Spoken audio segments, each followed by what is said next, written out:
32 common pin.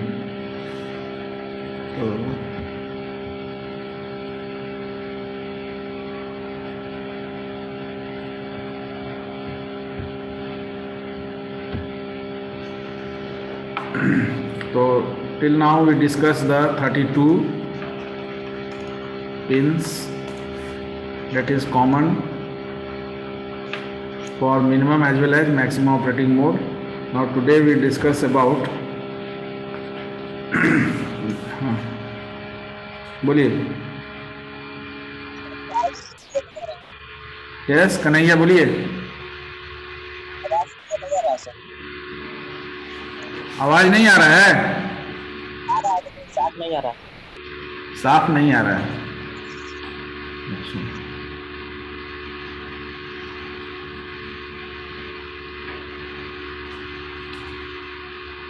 बोलिए। Background में लग रहा है कुछ चल रहा है, वैसे आवाज आ रहा है सर घन घन टाइप में आवाज आ रहा है। अच्छा अच्छा, वो फैन का थोड़ा आवाज है।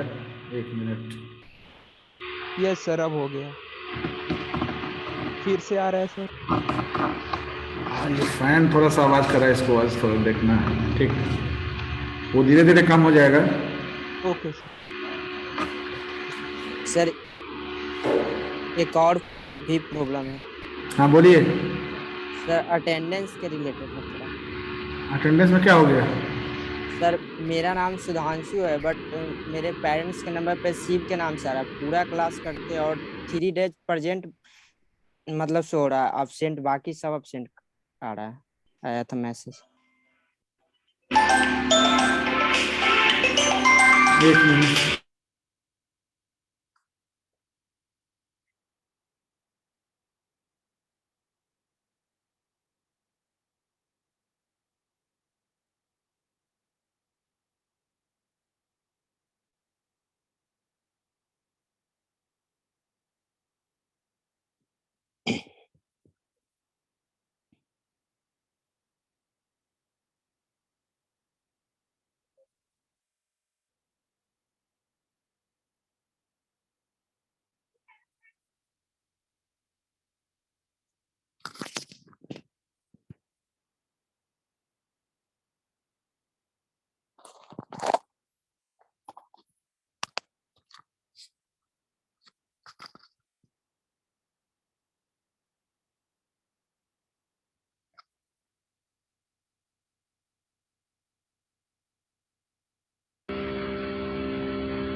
अभी आवाज नहीं आ रहा ना? सर आ रही है घन घन। अभी भी आ रही है? Yes.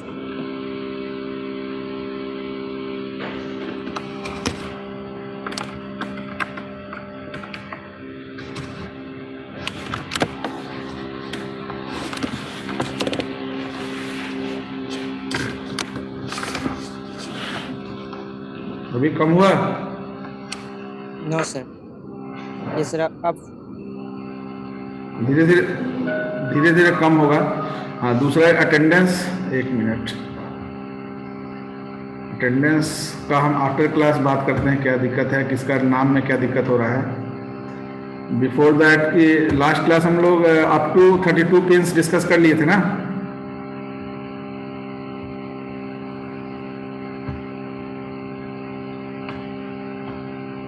Sudhanshu, after class I will discuss that matter. Yes sir yes. तो we have to discuss about minimum operating mode. एक भी पिन डिस्कस किए थे कि नहीं?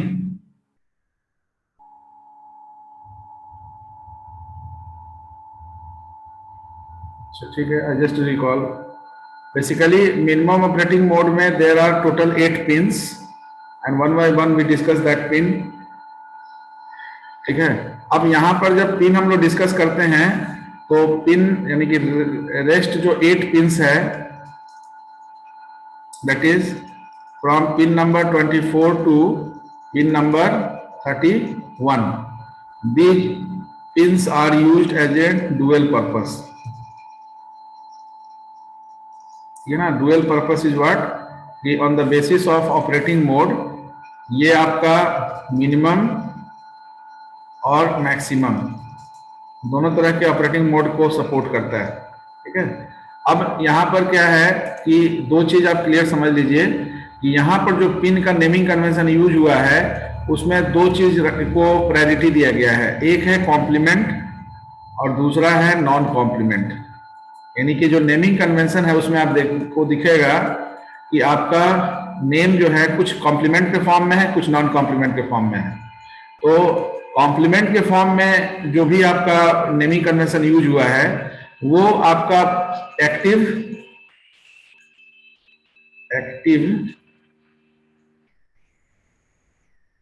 लो पिन है ना।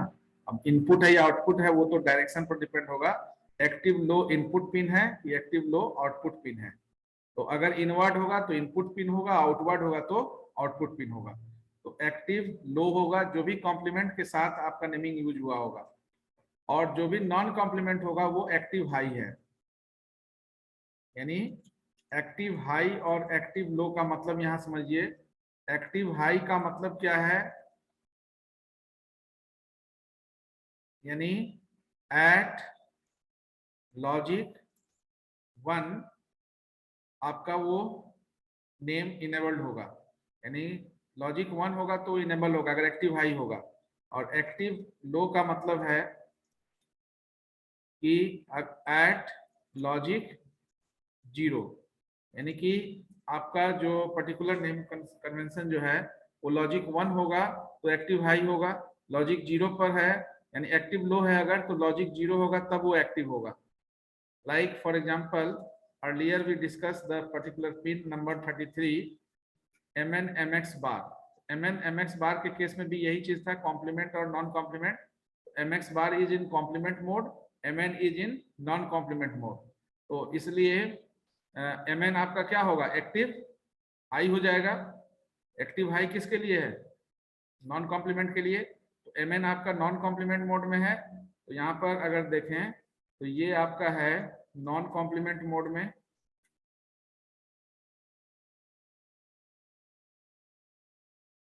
और ये आपका जो है कॉम्प्लीमेंट मोड में। तो हम लोग अभी डिस्कस किए कि अगर आपका नॉन कॉम्प्लीमेंट मोड में होगा तो वो पिन जो है वो एक्टिव हाई होगा, और अगर ये कॉम्प्लीमेंट मोड में होगा तो वो एक्टिव लो होगा। ठीक है, एक्टिव हाई का मतलब है कि जब लॉजिक 1 होगा, उस पर्टिकुलर पिन में लॉजिक 1 अप्लाइड होगा तो वो mn आपका ऑन होगा यानी इनेबल्ड होगा। और इसका मतलब है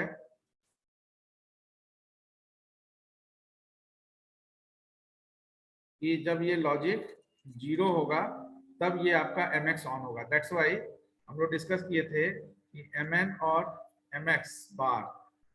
तो mn अगर लॉजिक 1 0 लेते हैं, लॉजिक 1 लेते हैं तो mn 1 होगा और ये 1 का कॉम्प्लीमेंट 0 हो जाएगा। ठीक है, और लॉजिक 0 लेते हैं तो mn में 0 असाइन होगा, mx बार में 0 का कॉम्प्लीमेंट 1 असाइन होगा। और कभी भी आपको इनेबल्ड करने के लिए ये 1 का होना जरूरी है। तो ये इनेबल्ड होगा, यहाँ पर ये इनेबल्ड होगा। दैट मीन्स कि लॉजिक 0 या 1 जो है वो पर्टिकुलर पिन को इनेबल या डिसेबल करेगा। नाउ द सेम कॉन्सेप्ट जब हम लोग डिस्कस करेंगे rest of the pin of 8086 under minimum operating mode.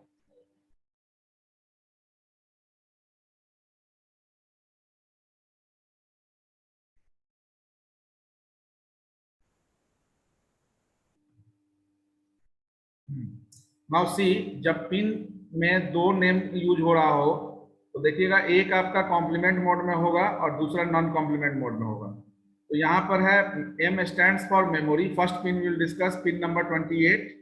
तो that is memory slash IO, यानी कि same pin is use to activate input output या peripheral devices as well as memory. So when your CPU interact with memory and when your CPU interact with the input output, that depends on the logical inputted value.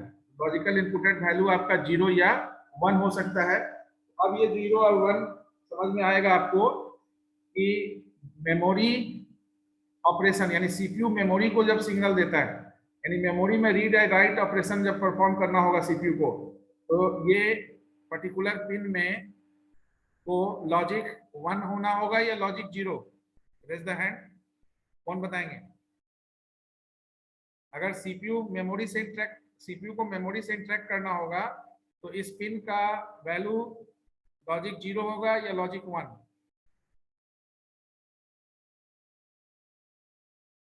बोलिए।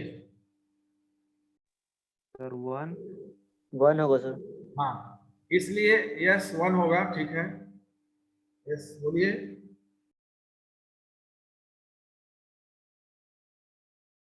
और तो उठे हैं 1 होगा। That's why यहाँ mention किया हुआ है, this pin indicates whether 8086 is the name of micro processor. In place of CPU we are using this name 8086, CPU की जगह ले रहे हैं। 8086 is performing memory read write operation. When it performs read write operation, memory read write operation, whenever m/io complement is equal to 1, इस 1 का मतलब है logical 1। तो जब ये लॉजिक 1 होगा तो मेमोरी आपका ऑन होगा, इनेबल्ड होगा, आईओ आपका डिजेबल्ड होगा। क्यों? क्योंकि 1 इज असाइंड टू m, तो m इज इक्वल टू 1 का मतलब है कि m is at active high position. तो एक्टिव हाई है ये, क्योंकि ये नॉन कॉम्प्लीमेंट्री पिन है और ये आपका कॉम्प्लीमेंट्री पिन है।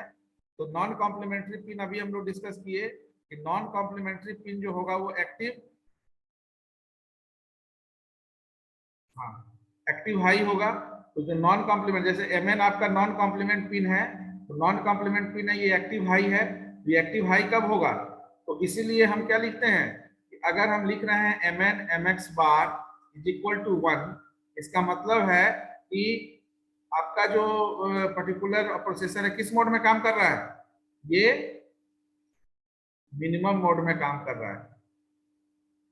और जब हम लिखते हैं mn mx bar is equal to 0, that means कि आपका जो ये पर्टिकुलर पिन है, ये अगर लॉजिक 0 पर है तो आपका जो सिस्टम है 8086 माइक्रो प्रोसेसर, वो किस मोड में काम कर रहा है? मैक्सिमम मोड में।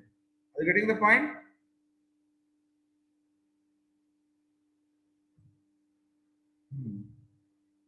तो उसी के इक्विवेलेंट कब आपका 8086 processor memory read write operation करेगा, कब आपका वो processor input output read write operation करेगा? It will depend on the particular logical input या logical value, whether the logical value is 0 or 1. So as you know that m is non-complementary pin, io is complementary pin. तो m io अगर इसका value 1 होगा तो आपका m on होगा। m on होने का मतलब है कि प्रोसेसर आपका मेमोरी इंटरेक्शन करेगा, memory read write operation perform होगा। और अगर m io complement equal to 0 होगा, 0 कहने का मतलब है कि लॉजिक 0 होने पर आपका मेमोरी जो है वो डिजेबल्ड हो जाएगा। Memory is assigned by 0 but IO is the complementary pin. तो कॉम्प्लीमेंट्री पिन होने के चलते क्या हो रहा है कि 0 is complemented and now IO become 1। तो जब आईओ इनपुट आउटपुट डिवाइस जब 1 हो जाएगा, इसका मतलब है कि इनपुट आउटपुट इनेबल्ड हो गया, मेमोरी आपका डिसेबल्ड हो गया। तो इनपुट आउटपुट जैसे ही इनेबल्ड हो गया, इसका मतलब है कि your 8086 micro processor is performing input output read write operation within the system whenever this pin is set to be logic 0. तो जब लॉजिक 0 होगा तो बाय डिफॉल्ट ये लॉजिक 1 में होता है, क्योंकि इनिशियली आपका प्रोसेसर को मेमोरी चाहिए होता है, क्योंकि मेमोरी को वो सिग्नल्स जनरेट करता है ताकि फेच इनिशिएट हो सके। एंड इन बिटवीन उसको आईओ का जरूरत पड़ता है। तो जब आईओ का जरूरत होता है तो मेमोरी डिसेबल्ड होकर आईओ ऑन हो जाता है। नाउ जो रीड राइट ऑपरेशन की बात हो रही है, इसमें हम लोग रीड ऑलरेडी आरडी कॉम्प्लीमेंट देखे। रीड आपका जब इनेबल्ड होता है तो एक्टिव लो पिन है वो, जब लॉजिक 0 होगा तो रीड ऑपरेशन इनिशिएट होगा। उसी तरह से राइट कॉम्प्लीमेंट यानी राइट सिग्नल जैसे रीड सिग्नल है, उसी तरह से यहाँ पर पिन नंबर 29 में राइट सिग्नल है। अब यहाँ जो रीड राइट ऑपरेशन की बात हो रही है, अब वो आपका प्रोसेसर या तो memory read write operation perform करेगा या तो IO read write operation perform करेगा। अब ये रीड राइट ऑपरेशन जो है मेमोरी या आईओ पर किसी पर भी होगा, वो डिपेंड करेगा इस राइट सिग्नल पर। यानी आपका जो राइट सिग्नल है, ये राइट सिग्नल आपका जो है वो जब लॉजिक 0 पर होगा, because it is also complementary pin. तो जब ये लॉजिक 0 पर होगा तो आपका क्या होगा, write signal indicates whether 8086 is sending data to memory और इनपुट आउटपुट डिवाइस। यानी कि आपका जो डेटा प्रोसेसर भेज रहा है वो मेमोरी को भेज रहा है या इनपुट आउटपुट डिवाइस। अब ये मेमोरी को भेज रहा है, ये इनपुट आउटपुट डिवाइस को भेज रहा है, ये कौन सा पिन तय करेगा। अगर राइट हमारा लॉजिक 0 पर है तो आपका कौन सा पिन ये तय करेगा कि ये मेमोरी को जा रहा है या इनपुट आउटपुट को जा रहा है।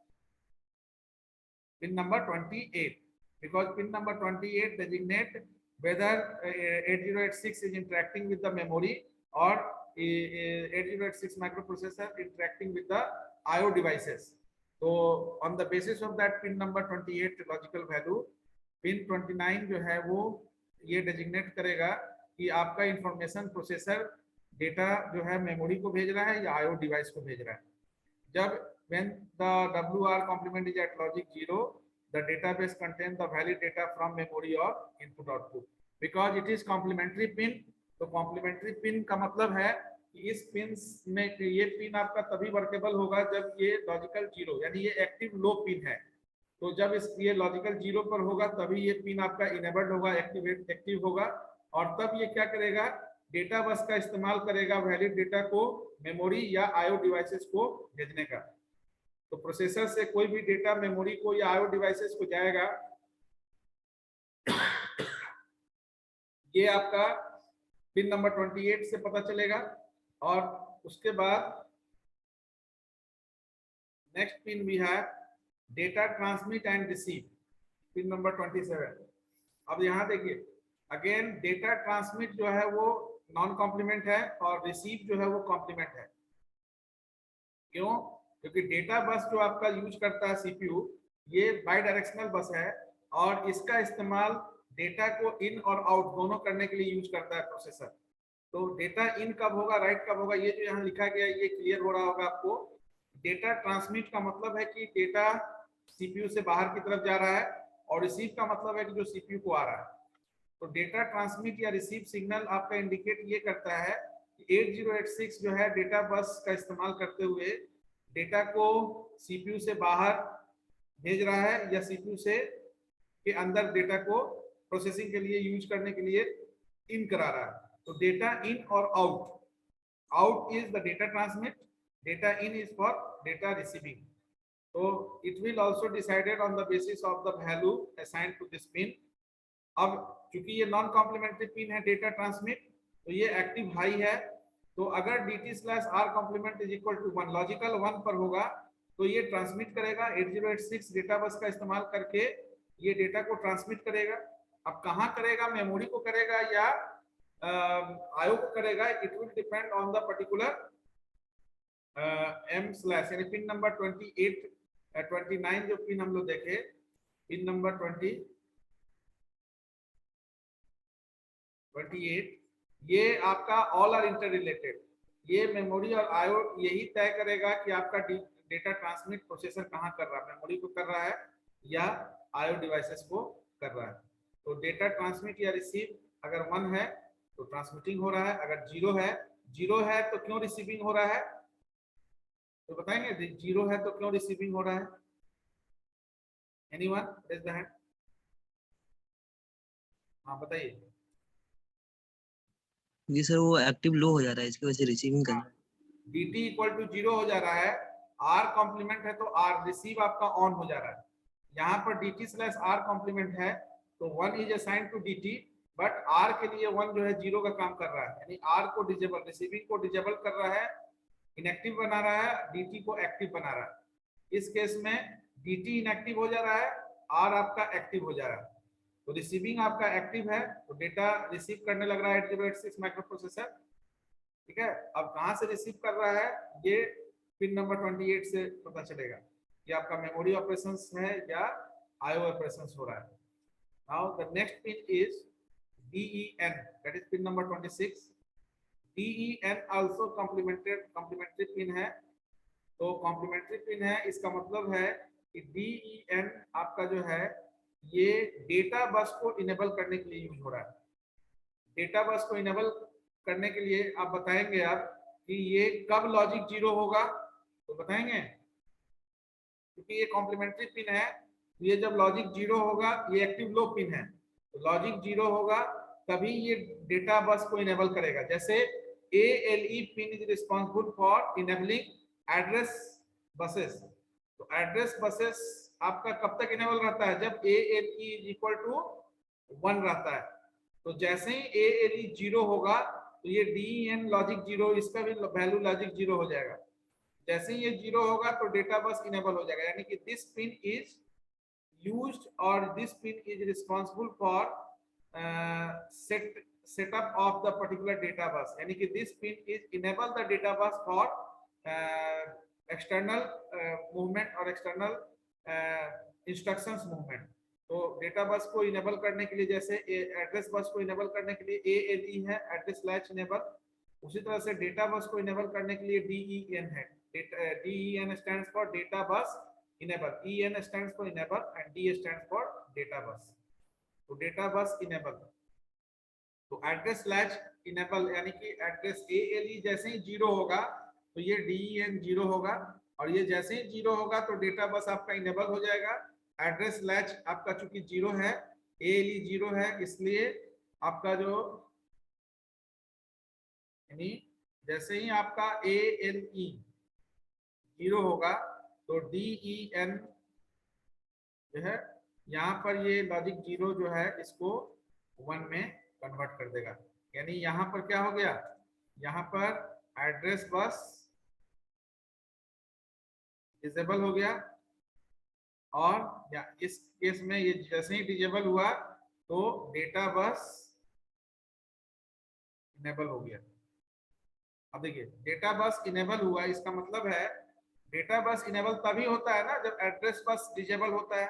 Address bus is related with this ALE, address latch enable, तो व्हेन ALE इज 1 तो उस केस में क्या होगा, ये DEN क्या होगा, DEN दैट मींस 1 का कॉम्प्लीमेंट 0, तो ये आपका डिसेबल हो जाएगा। ये डेटा बस आपका डिसेबल रहता है कब, जब ये एड्रेस बस इनेबल रहता है। तो इसलिए ऑल आर इंटर रिलेटेड। तो this one is responsible for enabling the data bus. तो जैसे ही आपका ये हाई होगा, no data flows in the data bus, या no data flows through the data bus, because ये जैसे ही हाई होगा तो ये इनएक्टिव हो जाएगा, और हाई होने का मतलब है your address latch enable is और एट लॉजिक 1। तो जैसे ही एड्रेस लैच इनेबल लॉजिक 1 पर होगा, the address and data bus जो मल्टीप्लेक्स्ड है उसमें एड्रेस बस का रिस्पांसिबिलिटी इनिशियलाइज हो जाएगा, यानी कि एड्रेस बस का काम इनिशिएट होने लगेगा, डेटा बस वहां पर डिसेबल हो जाएगा। It is clear?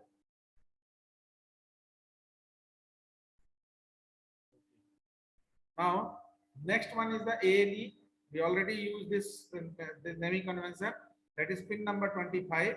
So ALE is what? It is the address latch enable. So as like DEN pin, जैसे DEN पिन का जो रोल था डेटा बस को इनेबल करने के लिए, डेटा बस इनेबल तभी होगा जब एड्रेस लैच इनेबल आपका जो है ये डिसेबल होगा। एड्रेस लैच इनेबल ALE आपका नॉन कॉम्प्लीमेंट्री पिन है, तो ये एक्टिव हाई होगा या एक्टिव लो होगा, कौन बताएंगे? Raise hand.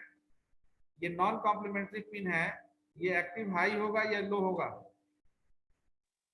एक्टिव हाई होगा सर। एक्टिव हाई होगा सर। जो भी पिन आपका नॉन कॉम्प्लीमेंट मोड में है वो एक्टिव हाई ही होगा। कॉम्प्लीमेंट्री पिन जो है वो एक्टिव लो होता है।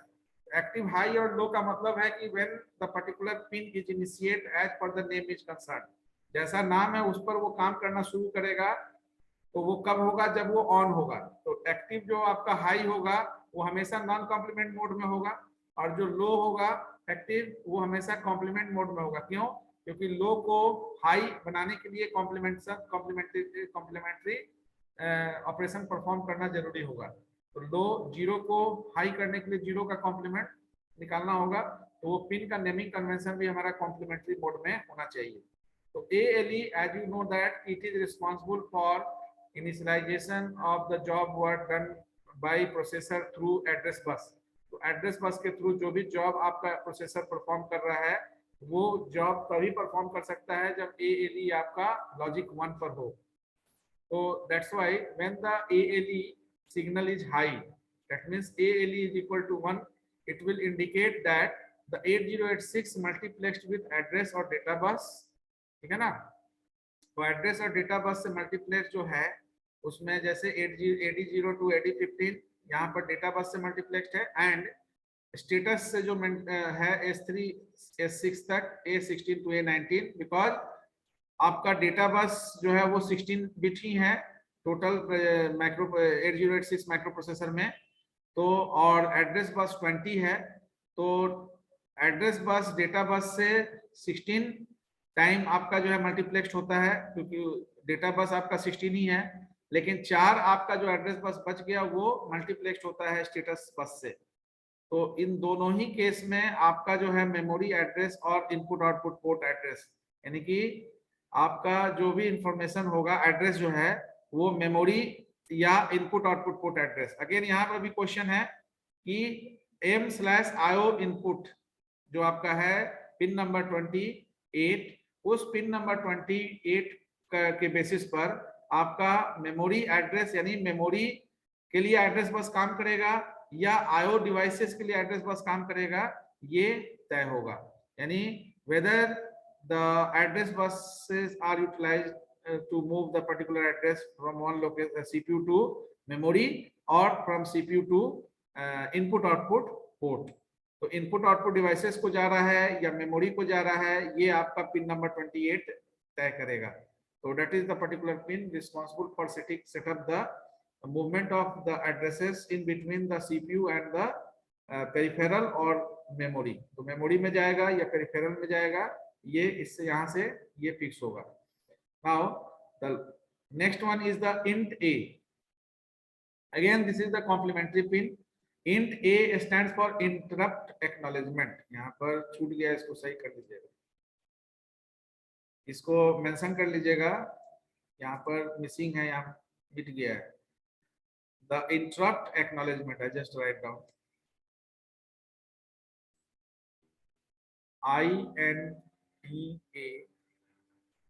इसका मतलब है interrupt acknowledge, ACKNOWLEDG,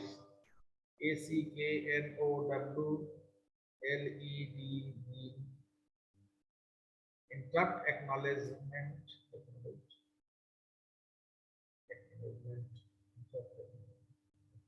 भी बोल सकते हैं, या interrupt acknowledgement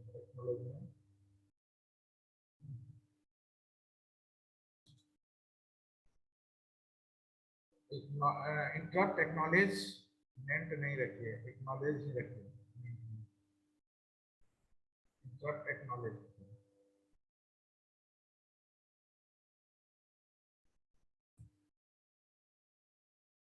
So this is the interrupt acknowledge signal and is responsible to INTR input pin।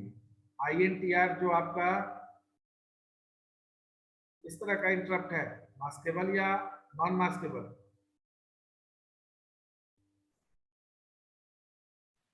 Sir maskable है। तो मास्केबल इंटरप्ट का क्या फीचर है? सर ये इसमें है कि सर इसका प्रायोरिटी सर लोअर रहता है, मतलब ये अगर ओपन भी रहता है सर इससे कोई इफेक्ट नहीं होने वाला, मतलब इसको इग्नोर कर सकते हैं।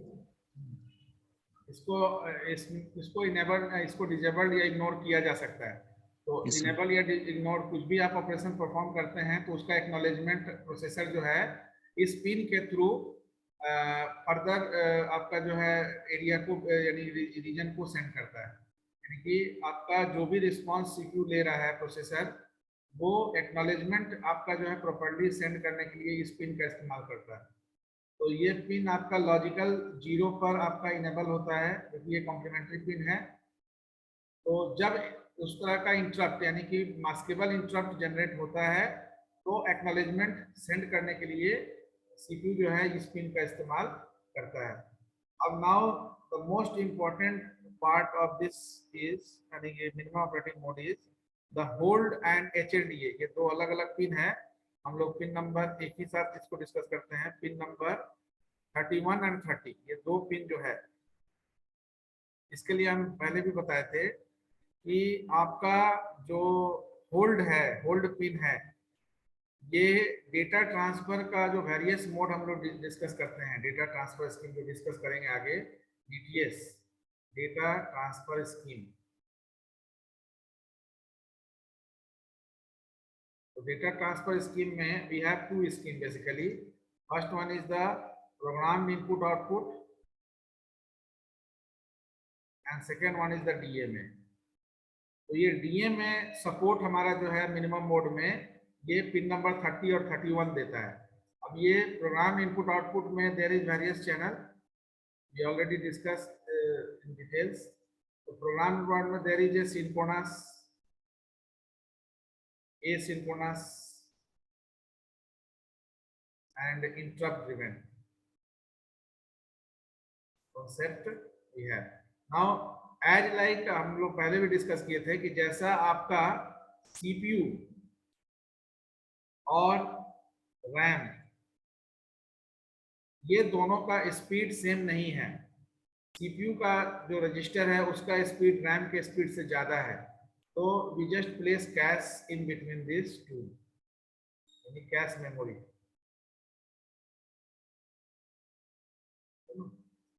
Cache memory is just used as a bridge in between these two section of the system। CPU और RAM के स्पीड को मैनेज करने के लिए कैश मेमोरी इंट्रोड्यूस कर दिया गया।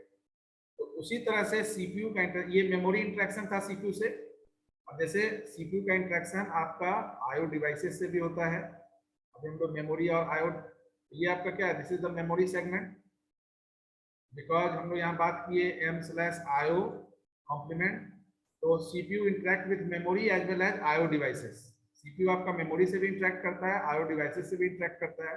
Again the same problem occur with slow input output devices. CPU और IO के बीच में हम लोग क्या यूज करते हैं, पोर्ट, है ना। And this port is also known as input output interface.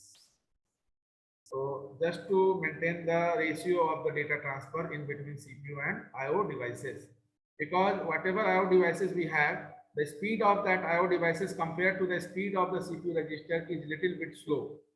तो synchronous data transfer में ये assume किया गया कि the speed of processor and the input output devices remain same।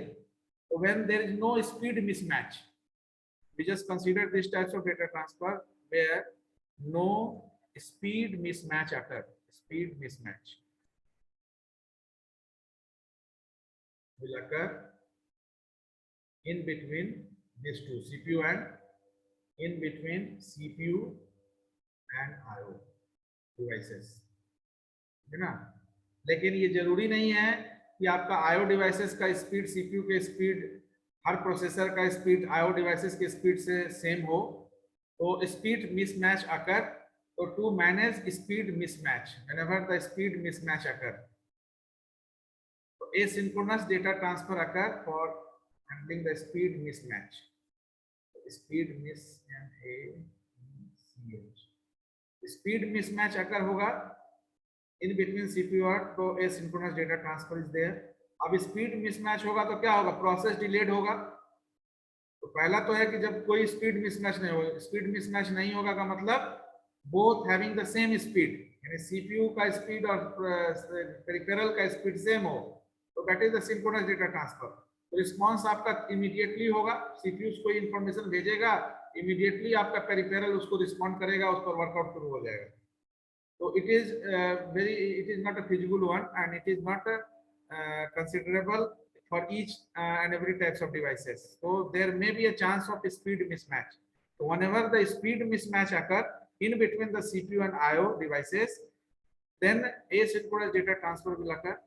Now in this case, some of the process is delayed due to this speed mismatch। हो सकता है कि कोई प्रोसेस को पर्टिकुलर डिवाइस से कोऑर्डिनेट करने में सीपीयू को ज्यादा समय लग रहा है, उतना समय में कोई दूसरा प्रोसेस आपका सीपीयू में एलोकेट होकर काम कर सकता था, तो ये सीपीयू के आइडल स्टेट में जाने से सीपीयू बच जाता।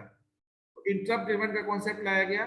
इंटरप्ट ड्रिवन में क्या किया गया कि अगर कोई प्रोसेस को लंबे समय तक कोई रिसोर्स का जरूरत है, तो हम दूसरे प्रोसेस को एलोकेट कर देंगे नॉर्मल अपना ऑपरेशंस को परफॉर्म करने के लिए।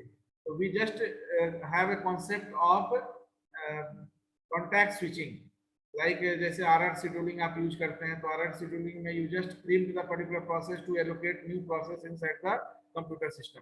So whenever you want to perform contact switching in between the processes, then you just interrupt the particular process by using a specified time slice. So you just in multi-programming, the time slice, yeah, you can say time quantum will be set to preempt the particular process at after completion of certain time over there. तो कुछ समय बिताने के बाद उसको interrupt करते हैं. तो this is one of the alternative for this speed mismatch. But whenever you want to perform direct memory access, then that 2 pin is responsible. So direct memory access means what? No CPU interference. So in DMA there is no CPU interference occur as like in the program input output. In program input output, maximum time we are maintaining during data transfer, we are maintaining the speed of the peripherals and the speed of the processor. So always CPU is considerable part during the that sort of data transfer. But in DMA, what is going on inside the system, we already discussed in the previous classes, and later on I'll discuss in detail whenever we discuss the DMA controller. तो DMA controller जब discuss करेंगे तो वहां पे इसको discuss करेंगे detail में. यहाँ पर एक्चुअली हम लोग जो होल्ड पिन की बात कर रहे हैं, ये होल्ड पिन आपका कैसे काम करता है, तो just see the particular,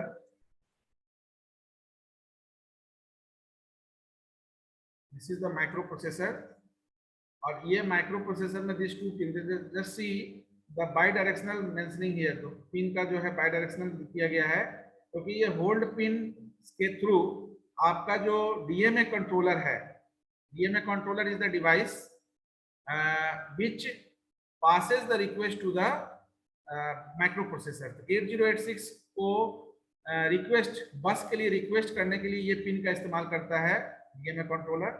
and after giving approval, यानी कि इमीडिएटली आपका 8086 जो है अप्रूव नहीं करता है ये रिक्वेस्ट, लेकिन ये जब रिक्वेस्ट को अप्रूव करता है तो HLDA का मतलब है होल्ड एक्नॉलेजमेंट. तो through pin number 30 your 8086 microprocessor send the acknowledgement to the DMA controller.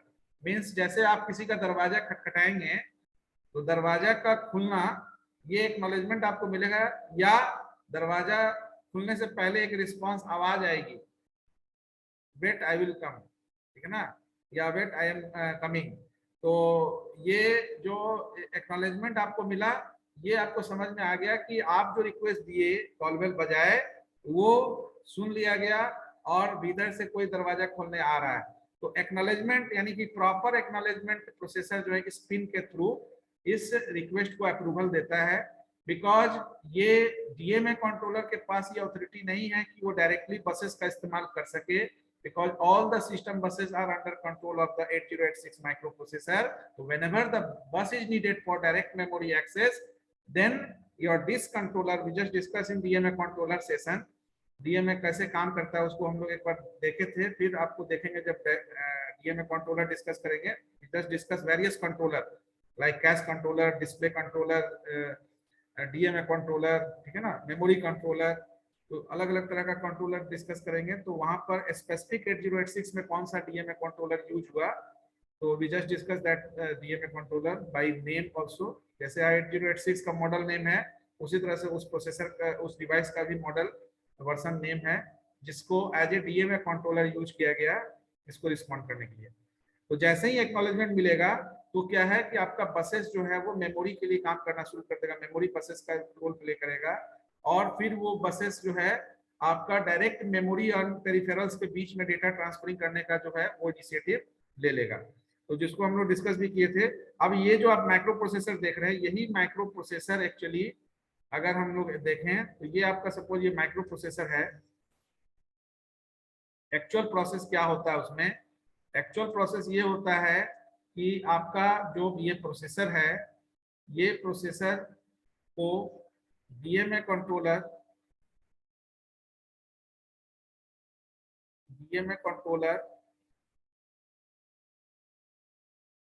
and there is a memory. DMA controller is just used to, and there is one disk controller through which you connect the particular device जो भी आप connect करते हैं, and there is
see, this is the suppose it is 8086 microprocessor, and this is your hold pin. This one is the hold pin, and this one is the HLDA pin. Direction is just putting down, and this one is the data bus. जो arrow देख रहे हैं आप, data bus. This one is the address bus, and this one is the control bus.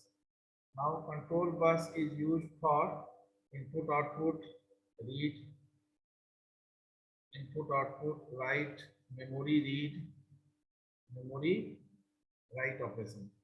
Now see, this is the DMA login session, DMA session. ये जो अभी आप diagram देख रहे हैं, this is the DMA session. Already यहाँ login हो गया है, ठीक है, memory, and this one is the disk controller. तो whenever disk controller send the request, ये जो है ये लाइन आप देख रहे हैं, this is the line through which DMA request is move to the DMA controller. तो DMA कंट्रोलर को डिस्क कंट्रोलर से रिक्वेस्ट मिलता है। तो because DMA controller is not authority to analyze the decision, तो DMA controller immediately send that request to the 8086 microprocessor through this hold pin। तो hold pin के through ये भेजता है 8086 microprocessor को। अब जरूरी नहीं है कि immediately आपका जो है 8086 इसको रिस्पॉन्ड करे। तो after completion of internal operations 8086 gives his response। जैसे ही रिस्पॉन्ड देता है तो उस 8086 को रिस्पॉन्ड देने के लिए ये हमारा HLDA पिन है। इस पिन HLDA का मतलब होल्ड एक्नॉलेजमेंट। तो DMA कंट्रोलर वेट करता है एक्नॉलेजमेंट का, क्योंकि जब एक्नॉलेजमेंट 8086 का मिलता है तो ये बसेस देखिए रीडायरेक्ट हो गए हैं आपके DMA कंट्रोलर की तरफ। ये जो आपका डायरेक्शन देख रहे हैं एड्रेस बस का या डेट कंट्रोल बस का या डेटा बस का, now these buses are under control of DMA controller, and whatever signal generated by DMA controller, that is enough for movement of data in between the peripheral and memory। तो ये hold pin का use समझ में आएगा आपको। अब clear समझ में आएगा DMA कंट्रोलर के लिए। यहाँ पर DMAC आप एक्चुअली क्या है, DMAC is the DMA controller. DMA controller तो हर माइक्रो प्रोसेसर में आपका स्पेसिफिक होता है, इसका स्पेसिफिक नेम यूज होगा। Just discuss the DMA controller part. Memory is there, this controller is there. अब जैसे ही DMA कंट्रोलर को ये रिस्पॉन्ड मिलता है तो DMA कंट्रोलर एक्नॉलेजमेंट को फिर पास करता है इसको, दिस कंट्रोलर को। This pin is the DAC pin. तो DAC pin is the DAC is the DMA acknowledgement. है ना, डीएमए एक्नॉलेजमेंट। डीएमए एक्नॉलेजमेंट का मतलब हुआ कि डायरेक्ट मेमोरी एक्सेस अब हो सकता है, सेशन लॉग हो गया है, buses are under control of DMA controller. Now that buses are utilized to move the data in between the memory and peripherals. So for that reason, we discuss these two pins under minimum operating mode. Hold is it is clear to you? Hold is responsible for submitting the request by the DMA controller to the 8086 microprocessor, and HLDA pin is used for giving acknowledgement to the DMA controller by the 8086 microprocessor. Now there is a question, why it is bidirectional? So once the DMA controller completed its DMA session, then it withdraw the particular request from this particular pin. So once the withdrawal occur by the DMA controller, acknowledgement is also withdrawn by the 8086 microprocessor, and then the microprocessor gain the control over this buses, and this buses redirect to the microprocessor 8086, which is right now directed to the DMA controller. तो जैसे ही gain करेगा 8086, तो ये buses आपका towards ये 8086 micro processor को workout करेगा, यानी कि उसके कमांड को देना शुरू कर देगा. तो I think that this two pin is clear to you.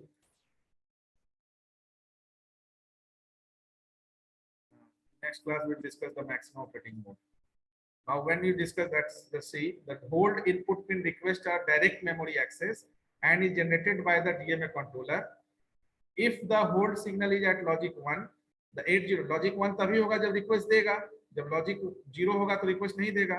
Logic 0 करने का मतलब है विड्रॉ करना, लॉजिक 1 करने का मतलब है रिक्वेस्ट सबमिट करना.